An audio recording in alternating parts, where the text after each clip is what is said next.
fathers brought forth on this continent a new nation, conceived in liberty and dedicated to the proposition that all men are created equal. Now we are engaged in a great civil war, testing whether that nation or any nation so conceived and so dedicated can long endure. We are met on a great battlefield of that war.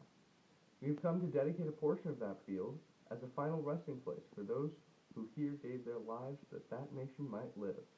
It is altogether fitting and proper that we should do this. But in a larger sense, we cannot dedicate. We cannot consecrate. We cannot hallow this ground.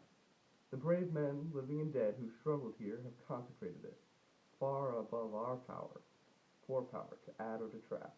The world will little note nor long remember what we say here, but it can never forget what they did here. It is for us, the living, rather, to be dedicated here to the unfinished work which they who fought here have thus so far so nobly advanced.